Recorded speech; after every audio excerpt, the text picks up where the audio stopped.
যুদ্ধবিরতি, ভারতের সঙ্গে পাকিস্তানের যুদ্ধবিরতি আজকে দুপুর 3:35-এর সময় সরাসরি director general of military operation Pakistan phone করেন ভারতবর্ষের ডিজিকে এবং ভারতবর্ষের ডিজির কাছে তিনি রিকোয়েস্ট করেন যে আপাতত যুদ্ধবিরতির দিকে আমরা যেতে চাইছি এবং ভারতবর্ষের ডিজি পূর্ব নির্ধারিত সিদ্ধান্ত অনুযায়ী তিনি তাতে রাজি হয়ে যান। বিকেল 5টার সময় ফরেন সেক্রেটারি বিক্রম মিস্ত্রি সেটা প্রেস কনফারেন্স করে সর্বসমক্ষে জানান। তার আগে এই ঘটনা ঘটার কিছুক্ষণ আগে মার্কিন যুক্তরাষ্ট্রের রাষ্ট্রপতি ডোনাল্ড ট্রাম্প তিনি তার টুইটার হ্যান্ডেলে পোস্ট করেন যে দুটো দেশই রাজি হয়েছে যুদ্ধবিরতিতে। এই হচ্ছে সামগ্রিকভাবে ডেভেলপমেন্ট, অর্থাৎ আপাতত গোলাগুলি চলা, ড্রোন ছোঁড়া, মিসাইল ছোঁড়া দুপক্ষের তরফ থেকে সমস্ত কিছু বন্ধ থাকছে। সোমবার দিন দুপুর 12টার সময় দু দেশের director general of military operations তারা তাদের মধ্যে বৈঠকে বসছেন ভারত এবং পাকিস্তানের মধ্যে। স্বাভাবিকভাবে এই ঘটনা ঘটার পর যারা যুদ্ধটা খুব উপভোগ করছিলেন ড্রয়িং রুম থেকে বসে, তারা একটু কষ্ট পেয়েছেন, তারা একটু যন্ত্রণা পেয়েছেন। সাধারণ মানুষ যারা যুদ্ধটাকে বেশ একটু রসিয়ে উপভোগ করছেন তাদের পক্ষেও একটু কষ্ট হয়েছে, খুব স্বাভাবিক। কিন্তু যুদ্ধ তো একটা বৃহত্তর অঙ্গনে লড়াইটা হচ্ছে, যেটাতে দুটি দেশ কিন্তু সাংঘাতিকভাবে ক্ষতিগ্রস্ত হতে পারে। কিন্তু ভারতবর্ষের অধিকাংশ মানুষের মুড অফ দ্য নেশন ছিল যুদ্ধটা হোক, পাকিস্তানের সবকটা শেখানো হোক, দুমড়ে মুচড়ে পাকিস্তানকে ফেলে দেওয়া হোক। ঠিক সেই পরিস্থিতিতে যখন যুদ্ধবিরতির মেসেজটা এসে পৌঁছলো, আমি সরাসরি গিয়েছিলাম ব্রিগেডিয়ার দেবাশিস দাসের কাছে। আমি তাকে পরিষ্কারভাবে জানতে চেয়েছিলাম যে দুটো অপশান আছে। একটা হচ্ছে পাকিস্তান প্র্যাকটিক্যালি সারেন্ডার করে মার্কিন যুক্তরাষ্ট্রের কাছ থেকে সাহায্য চেয়েছে যে আপনারা একটু হেল্প করুন, কেন আমাদের যা পরিস্থিতি পরিবেশ হয়েছে, এয়ার রাডার সিস্টেম সমস্ত নষ্ট হয়ে গেছে, একটার পর একটা মিলিটারি বেস ভারত সাইলেন্টলি ধ্বংস করে দিচ্ছেন। ঠিক এই পরিস্থিতি দাঁড়িয়ে আমরা পেরে উঠছি না। আমরা কিছু ড্রোন ছুঁড়েছি কিন্তু তাতেও খুব বেশি এফেক্ট পাওয়া যাচ্ছে না, সেগুলোকে নিউট্রালাইজ করে দেওয়া হচ্ছে। ফলত মার্কিন যুক্তরাষ্ট্রের সাহায্য হয়তো পাকিস্তান চেয়েছে, এটা একটা অপশান হতে পারে। দ্বিতীয় অপশান যেটা হচ্ছে, মার্কিন যুক্তরাষ্ট্র স্বতঃপ্রণোদিত হয়ে যে একটা মধ্যস্থতা করে ডোনাল্ড ট্রাম্প একটু বিশ্বকে দেখাতে চাইলো যে দুটো দেশের মধ্যে চলা প্র্যাকটিক্যালি যুদ্ধ, সেটাকে আমি আপাতত থামিয়ে দুপক্ষকে আমরা আপোষে বসালাম। কোনটা হতে পারে? এই দুটো নিয়ে যখন মানুষ চর্চা করছে, আলোচনা করছে, আমি একটা অন্য দিক নিয়ে আলোচনা করলাম এবং ব্রিগেডিয়ার দেবাশিস দাস সেটাতেই আমাকে নোট করালেন পরিষ্কারভাবে। সেটা হচ্ছে যে ভারতবর্ষ এই যে মধ্যস্থতা হচ্ছিল, এটা কিন্তু মিডিয়াতে ফোকাসড হয়নি। ভালো করে খেয়াল করে দেখুন, মার্কিন যুক্তরাষ্ট্রের সঙ্গে গতকাল রাত্রির থেকে নেগোসিয়েশন চলছিল, ভারত সরকারের সঙ্গে নেগোসিয়েশন চলছিল, পাকিস্তান সরকারের সঙ্গে নেগোসিয়েশন চলছিল। এই এন্টায়ার এপিসোডটা কিন্তু কাকপক্ষীয় টের পায়নি, কোনো সংবাদ মাধ্যম সেটা নিয়ে কিন্তু ফোকাস করেনি যে মার্কিন যুক্তরাষ্ট্র মধ্যস্থতা করতে ঢুকেছে। ডোনাল্ড ট্রাম্পকে যারা ফলো করেছেন বা জেডি ভ্যান্সকে যারা ফলো করেছেন মার্কিন যুক্তরাষ্ট্রের, তারা একটু আরও ছাড়ো ভাব দেখাচ্ছিলেন। মার্কিন যুক্তরাষ্ট্রের রাষ্ট্রপতি বলেছেন যে হ্যাঁ, আমরা নজর রাখছি ডেভেলপমেন্টের দিকে, দুটো দেশ দীর্ঘদিন ধরে লড়াই করছে, এই জাতীয় সাদামাটা স্টেটমেন্ট দিয়েছেন। কিন্তু ভেতরে মার্কিন যুক্তরাষ্ট্রের রাষ্ট্রপতি, ভারতবর্ষের প্রধানমন্ত্রী, পাকিস্তানের প্রধানমন্ত্রী, এই এন্টায়ার পর্বে একটা কথাবার্তা চলছিল। আজকে অন্তত 3:35-এর সময় ডিজি মিলিটারি অপারেশন পাকিস্তানের ফোন আসাটা, সেটাই কিন্তু ইঙ্গিতবাহী। আমার কোনো একটা জায়গায় মনে হচ্ছিল, ব্রিগেডিয়ার দেবাশিস দাসও সেটা বললেন, ভারত কিন্তু কোনো বৃহত্তর বা কোনো বড় একটা বার্গেনিং করে, ডিল করে তবেই কিন্তু এই সাময়িক যুদ্ধবিরতির প্রস্তাবটায় রাজি হয়েছে। প্রথমত বলে নেওয়া ভালো যে এই যুদ্ধবিরতি মানে পার্মানেন্ট যুদ্ধবিরতি নয়। পাকিস্তানের টেররিজম, যদি পাকিস্তান থেকে পাঠানো টেররিস্টরা যদি ভারতকে আবার বিব্রত করে, ভারত এই যুদ্ধবিরতি মানবে কিনা সন্দেহ আছে। সঙ্গে সঙ্গে প্রবল পরাক্রমে কিন্তু ভারতীয় মিলিটারি তৈরি আছেন এবং সেটা ভারতীয় মিলিটারি যারা পদাধিকারী তারা প্রেস কনফারেন্স করে জানিয়েও দিয়েছেন যে আমরা প্রস্তুত থাকছি, যে কোনো সময় ভারত ভূখণ্ডকে রক্ষা করার জন্য আমরা সর্বাত্মক লড়াইয়ের পথে যাব। কিন্তু যেটা ঘটনা হচ্ছে এই গত কয়েকদিনে, 22শে এপ্রিলের পর থেকে আজকে 10 তারিখ পর্যন্ত যা ঘটনা প্রবাহ, পাকিস্তান কিন্তু টের পেয়ে গেছে যে ভারতীয় মিলিটারির ক্ষমতা কতটা। S-400 কিংবা যে ড্রোন ভারত প্রয়োগ করেছেন, কিংবা অ্যান্টি রেডার সিস্টেম বা রেডারকে ধ্বংস করে দেওয়া, লাহোরের মাটিতে গিয়ে লাহোরের সমস্ত এয়ার সিস্টেমটাকে নষ্ট করে দেওয়া, এই ক্ষমতা যে ভারত সরকারের, ভারতের মিলিটারিদের এতটা, ভারতীয় সেনাবাহিনী যে এতটা পরিমাণে আছে, এটা পাকিস্তানও বুঝতে পারেনি। ওদিকে বঙ্গোপসাগরে 26টা যুদ্ধ যাওয়া INS বিক্রান্ত রয়েছে, এদিকে পাকিস্তান অকুপাইড কাশ্মীরে ক্রমাগত লঞ্চ প্যাডগুলো, টেররিস্টদের লঞ্চ প্যাডগুলো ভারত ধ্বংস করছে। প্রচুর মিসাইল ওরা পাঠিয়েছে, প্রচুর ড্রোন পাঠিয়েছে, তার অধিকাংশই ধ্বংস করা গেছে। কিন্তু পাশাপাশি এটাও ঘটনা যে পাকিস্তানের ক্ষতির পরিমাণটাই কিন্তু প্রায় 90% হিসেব করলে দেখা যাবে। কেন ভারতে তো তার মিসাইলগুলো পড়তেই পারেনি, ভারতের ড্রোনগুলো পড়তেই পারেনি। তারা শেলিং করে বর্ডার থেকে গুলিবন্দুক চালিয়ে নিরীহ মানুষকে মেরেছে। ভারত কিন্তু 9টা টেররিস্ট জোনকে যে ধ্বংস করেছিল 7 তারিখের মধ্যরাতে, সেটাতে কিন্তু প্রায় 200-র ওপর টেররিস্ট মারা গেছে। ফলত স্বাভাবিকভাবে সেই পরিস্থিতিতে দাঁড়িয়ে ভারত যখন এই যুদ্ধবিরতি প্রস্তাবটায় রাজি হচ্ছে, তার পেছনে নিশ্চিতভাবে ভারত স্ট্র্যাটেজিক কারণে, সেটা এক্ষুনি বোঝা যাবে না, সেটা 12 তারিখে মিটিংয়ের পর কিছুটা হয়তো বোঝা যাবে, স্ট্র্যাটেজিক কারণে বেশ কিছু ডিল, বেশ কিছু যেগুলো ভারতের দীর্ঘদিনের বক্তব্য, সেগুলো কিন্তু আদায় করে নিতে পারে। তার কারণ ডোনাল্ড ট্রাম্প যখন মাথা গলিয়েছেন টেরোরিজমের ক্ষত নিয়ে মার্কিন যুক্তরাষ্ট্র বেঁচে আছে, সেই টেরোরিজমের ক্ষত সব থেকে বেশি ক্ষতিগ্রস্ত করছে যে রাষ্ট্রকে, সে রাষ্ট্রের নাম ভারত। ফলত সেই ভারতকে টেরোরিজম নিয়ে সরাসরি তার হিসেবটাকে বুঝে নেওয়ার কিন্তু এটা একটা আইডিয়াল সময়। এর মানেই যুদ্ধ শেষ নয়, আবারও বলছি, এর মানেই সংঘর্ষ বিরতি, মানে এটা স্থায়ী সংঘর্ষ বিরতি নয়। না, পাকিস্তান ইতিমধ্যে ওয়াটার টেরোরিজমে বিধ্বস্ত হয়ে গেছে। আপনারা জানেন যে চন্দ্রভাগার জল ছেড়ে দেওয়ার পর শিয়ালকোট ইতিমধ্যে জলের তলায় চলে গেছে।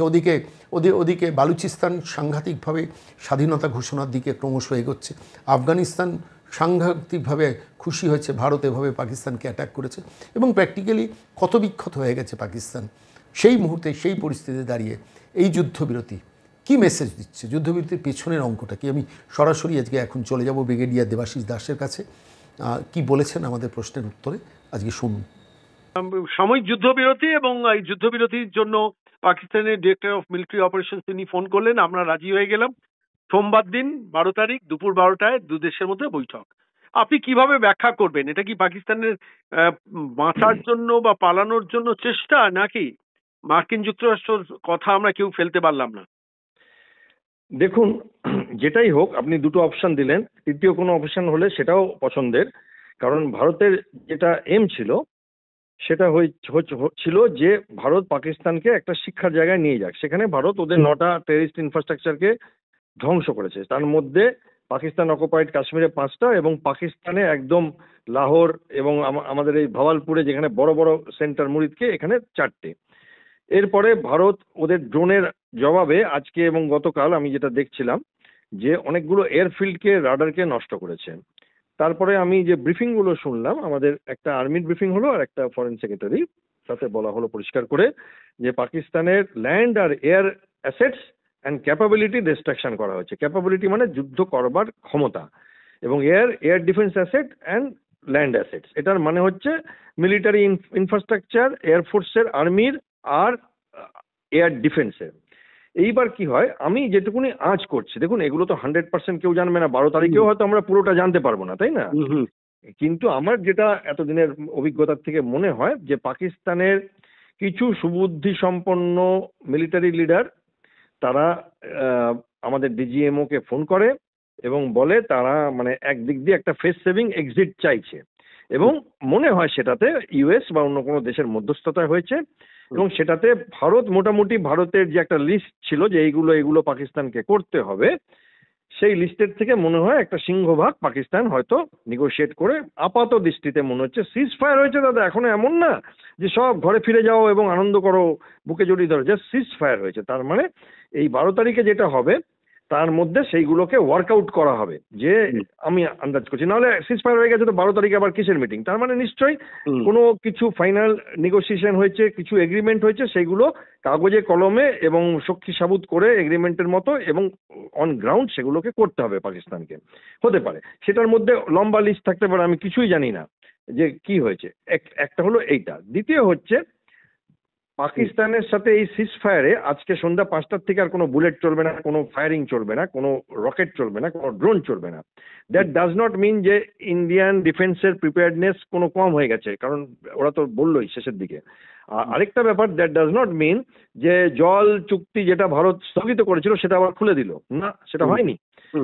এবং এই যে ব্যাপারগুলো, যে আমার মনে হয় যে ভারতের একাগ্রভাবে অনেক কিছুতে অ্যাটাক করা, ওদের military asset, air defence asset, plus এই জলের ব্যাপার, ওদের অর্থনৈতিক ব্যাপার, সব কিছুতে ওরা একটু দিশাহারা হয়ে এবং ওরা ফাইনালি একটা ডিসিশন নেয়। এবং আমরা 71-এ যেটা দেখেছিলাম, সই করে তখন একটা যুদ্ধ ঘোষণা হয়েছিল বলে সারেন্ডার করছে, সেইটা বোধহয় কার্গিলে তো আমরা সেটা দেখিনি যে ওদের কেউ সই করছে, বাট সিজফায়ার হয়ে গেছিল। এবং এখনো বোধহয় এবার ভারত আরো কোষে ওদেরকে বেঁধেছে, যেখানে ওরা কিছু দায়বদ্ধতার মধ্যে এখন রাজি হয়ে গেছে, এবং সেটা আমরা 12 তারিখে দেখতে পাবো, তারপরেও দেখতে পাবো। হয়তো আমার মনে হয় যে এটাতে আমাদের মনে হয়েছে যে এটা বেস্ট ডিল, এবং যুদ্ধের তো একটা শেষও থাকা উচিত, সেদিক দিয়ে ভালো। এবং কিছু তো করা হয়েছে, এমন না যে একদম কিছু না করেই। আর আরেকটা ব্যাপার বলি, এখন তো অনেক মানুষের আমাদের ডিমান্ড বেড়ে গেছে ভারতবর্ষ থেকে, কারণ এটা একটা অন্য রকমের সামরিক শক্তির ভারতবর্ষ, অন্য রকমের অর্থনৈতিক শক্তি, অন্য রকমের কূটনৈতিক শক্তি এবং রাজনৈতিক শক্তি। তো আমাদের আশা চাহিদা বেড়েই গেছে। এত চাহিদা তো আমাদের মুম্বাই অ্যাটাকের সময় ছিল না, বা এত চাহিদা আমাদের আরো ওই অক্ষরধার টেম্পলে হয়েছিল তখন ছিল না। তো এখন সেই নিয়ে অনেক এটাতে রাজনীতি হবে, বাট যেহেতু আমার সরকারের প্রতি পূর্ণ ভরসা আছে যে তারা কোনো খারাপ ডিল করবেন না, এবং সেটা আমি কোনো রাজনৈতিক দলের সরকার বলছি না, আমি বলছি ভারতের সিংহাসনে যারা বসে আছেন, আশা করি তারা আমাদের স্বার্থটা রেখে মাথায় রেখে, সবকিছু মাথায় রেখে, বাধ্যবাধকতা মাথায় রেখে এই ডিসিশনটা নিয়েছেন, এবং আমি এটাকে স্বাগত জানাচ্ছি ব্যক্তিগত রূপে। এবং আশা করছি 12 তারিখ আরো একটু বুঝতে পারবো। আমারও তো ইচ্ছা হয় জানতে কি হলো, মানে কি ব্যাপারটা কি হলো, যে হঠাৎ করে পাকিস্তান কি করে ফোন করলো এবং হঠাৎ করে ভারত রাজি হয়ে গেল, কি ব্যাপারটা হলো। হয়তো আরেকটু মানে ধোঁয়াশাটা কাটবে। আপনার কি মনে হচ্ছে না যে পাকিস্তান কোনোভাবে আমেরিকার সাহায্য চেয়েছিল, যে বা একটু আমাদের বাঁচানোর ব্যবস্থা করুন, we are in deep disaster state? মনে হচ্ছে না পরিস্থিতিটা? হ্যাঁ, সেটা তো পাকিস্তান মনে হচ্ছে কেন, সেটা তো কনফার্ম। পাকিস্তান তো হাজার দেশের সাহায্য চেয়েছিল, যে আমরা রাজি আছি ইন্টারনাল মনিটরিং করাতে আমাদের দেশকে করে। কিন্তু তারপরে ওই ড্রোন ফোন করার পরে এই যে আজকের যে গত 24 ঘন্টায় ভারত যে মিলিটারি অ্যাকশন গুলো নিয়েছে, সেইগুলো দেখে ওদের আসল কথা হচ্ছে ওদের চোখ কপালে উঠে গেছে। ওরা এটা ভাবতেও পারেনি যে ভারত এইভাবে ওদের এয়ারফিল্ড ধ্বংস করে দেবে, ভারত ওদের এয়ার ডিফেন্স রাডার ধ্বংস করে দেবে। এবং তারপরে যা হয়েছে, ওরা এখন ভাবছিল যে কি করে আমরা দেশটাকে বাঁচাবো। আপনি কিছুদিন আগেও দেখেছেন ওদের একজন এমপি কাঁদছিল দাঁড়িয়ে পার্লামেন্টে। তো এইখানে মনে হয় কেউ একজন, দেখুন এত হাজার লোকের মধ্যে একজন দুজন তো এমনও থাকে যে আমরা সুইসাইড করে পাবোটা কি, তার থেকে একটুখানি মান সম্মান খুইয়ে আমরা যদি একটা ফেস সেভিং এক্সিট নিই। এবং ভারত ওদের দেয়ালে পিঠ না করে দিয়ে একটা ফেস সেভিং এক্সিট দিয়েছে, এবং সেটা ওরা ব্যবহার করেছে। এবং আমার মনে হয়, আমি এখন অবধি যেটুকুনি দেখেছি ভারতের রাজনৈতিক শক্তির ইচ্ছা, মানে বার্গেনিং ক্যাপাবিলিটি, আমার মনে হয় এটাতে ভারতেরই ম্যাক্সিমাম বার্গেনিং। এইটাতে একটা খুব ইম্পর্টেন্ট পয়েন্ট আমি আপনাকে কাইন্ডলি একটু নোট করতে বলছি, মানে আপনি দেখেওছেন সেটা, যে the approach has come from their end. এইটা কিন্তু আমার কাছে খুব ইম্পর্টেন্ট মনে হয়েছে। তাদের ডিজিও এমও তারা ফোন করে বলছেন যে আমরা সংঘর্ষ বিরতি চাইছি। হতে পারে ডোনাল্ড ট্রাম্প মধ্যস্থতার ভূমিকায় ছিলেন। একদম। এবং সত্যিই যদি ডোনাল্ড ট্রাম্পের মধ্যস্থায় এটা হয়ে থাকে, why not, let us welcome ইট। হ্যাঁ, মানে এটা নিয়ে এখন অনেক ব্যঙ্গ বিদ্রুপ হবে, যে আমি এখনই শুনছি কেউ বলছেন এটা দাদাগিরি করছেন নাকি ডোনাল্ড ট্রাম্প। প্রশ্নটা হচ্ছে যে যুদ্ধ হচ্ছে কৌশলের লড়াই, সেই যুদ্ধতে কখনো সবসময় একটা পয়েন্টেই স্টিক করে কোনো সরকার, কোনো রাষ্ট্র, কোনো শক্তি থাকতে পারে না। ভারতও থাকলো না সাময়িকভাবে। সেটা হয়তো আমাদের কাছে অনেকে যারা ড্রয়িং রুমে বসে যুদ্ধটা চাইছিলাম, তারা এই স্ট্র্যাটেজিটা হয়তো বুঝতে পারছি না। হয়তো এর মধ্যে একটা বৃহত্তর স্ট্র্যাটেজি, যেটা লং টার্ম গেন ভারতবর্ষের পক্ষ থেকে হলেও হতে পারে। এটা আমার নিজস্ব অবজারভেশন, আমি একদমই লেম্যান, আমি বুঝি না এইসব কিছু, কিন্তু যতটুকু বুঝলাম আমার তার মধ্যে এই উপলব্ধি। আমি আপনার সাথে সহমত যে প্রথম কথা আমরা পুরোটা বুঝি না তখনকার বাধ্যবাধকতা। যে আমার মনে অনেক কোশ্চেন থাকে যে হাজিপির পাস আমরা ক্যাপচার করে নেবার পরে কেন ফেরত দেওয়া হলো, কেন তাশকেন্ট এগ্রিমেন্ট হলো, যেমন সিমলা এগ্রিমেন্টটা কেন হলো, আমার মনে কোশ্চেন আছে। যে 62তে আমরা হিন্দি চিনি ভাই ভাই কেন বলেছিলাম, আমি তো সোলজার, সেই হিসাবে আমার মনে এই কোশ্চেন গুলো থাকে। বাট এই কোশ্চেন গুলো নিয়ে আমরা কোনো রাজনীতি করি না, দেশের সর্বশক্তিমান সরকার যেটা করে আমরা সেটা মেনে নিই একজন ডিফেন্সের লোক হিসাবে। এবার রাজনীতি তো এগুলো নিয়ে হবেই। আবার যুদ্ধ করলেও কষ্ট হবে এবং যুদ্ধ না করলেও কষ্ট হবে, সব দিকে। বাট সেটা রাজনীতির ব্যাপার। আমি যেটা বলবার চেষ্টা করছি যে আমার মনে হয় কোনো ভালো একটা বার্গেন আমরা পেয়েছি, এবং তাই জন্য এটা বুদ্ধিমানের কাজ হয়েছে, এবং সেটা আস্তে আস্তে প্রকাশ হবে। তাতে কিছু লোক খুশি হবে, কিছু লোক চিরকাল অখুশি হবে। সেটা রাজনীতির আঙ্গিনা, এবং সেটাতে আমি ঢুকছি না। কিন্তু আমাদের দেশের, যেহেতু আমরা এখন একটা বৃহত্তর দেশ হয়ে গেছি, মানুষের সরকারের থেকে আশা অনেক বেড়ে গেছে। কারণ 170 বা 80 জন মারা গেছিল মুম্বাই অ্যাটাকে। আমরা তো কাউকে দেখিনি বলতে যে এক্ষুনি অ্যাটাক করতে হবে, বা ভারতের পার্লামেন্টে অ্যাটাক হয়েছিল আলাদা আলাদা সরকারের সময়। হ্যাঁ, তো তখনও আমরা দেখিনি। তো ফলে এখন যে চাহিদাটা বেড়ে গেছে, একটা ভালো দিক। তার মানে ভারত একটা শক্তিশালী দেশ, এবং তাদের সিটিজেনরা চাইছে ভারত তাদের শক্তি দেখাক, এবং সেটা একটা আমি একটা ইতিবাচক দিক বলছি। বাকি রাজনীতি যেটা হবে সেটা তো হতেই থাকবে, এবং সেটা এখন যুদ্ধ চালিয়ে গেলে তখনও হবে যে যুদ্ধ খুব খারাপ জিনিস বলে অনেক লোক বলছে, আবার যুদ্ধ বন্ধ করলে হবে, সেটা আমি ওর ধর্তব্যের মধ্যে রাখছি না। আমি আশা করছি আস্তে আস্তে একটু বুঝতে পারবো, অনেক কিছু হয়তো হবে। জল চুক্তি হয়তো এর মধ্যে অন্যরকম ভাবে শুরু হবে, একটা exchange of ideas and exchange of মানে কিছু কম্পালশন হয়তো পাকিস্তানের মধ্যে করা হবে যাতে তারা এই টেরিসের ইনফ্রাস্ট্রাকচার থেকে বেরিয়ে আসতে পারে। হ্যাঁ, আমি আশা রাখছি হয়তো কিছু টেরিস্ট লিডার কে তারা কোনো অ্যাকশন নেবে। আমি আশা রাখছি হয়তো পাকিস্তান আতুরঘর হবে না বা ক্রিমিনালদের স্যাংচুয়ারি হবে না, কিন্তু খালি তো পাকিস্তান স্যাংচুয়ারি দেয় না, স্যাংচুয়ারি তো বিশ্বের আরো অনেক দেশ দিচ্ছে, বড় বড় ক্রিমিনাল ভারত থেকে পালিয়ে গিয়ে সেখানে রয়েছে আর কি। তো তো সেইগুলো দেখা যাক কি হয়। বাট আমি সরকারের পক্ষেই সবসময় কথা বলি, রাজনীতির রং না দেখে। এখানেও আমার মনে হয় তারা বিবেচনা করে সব থেকে ভালো ডিসিশনটা নিয়েছে দেশের জন্য। অনেক ধন্যবাদ দেবাশিস বাবু, অনেক ওকে দাদা, ভালো থাকবে।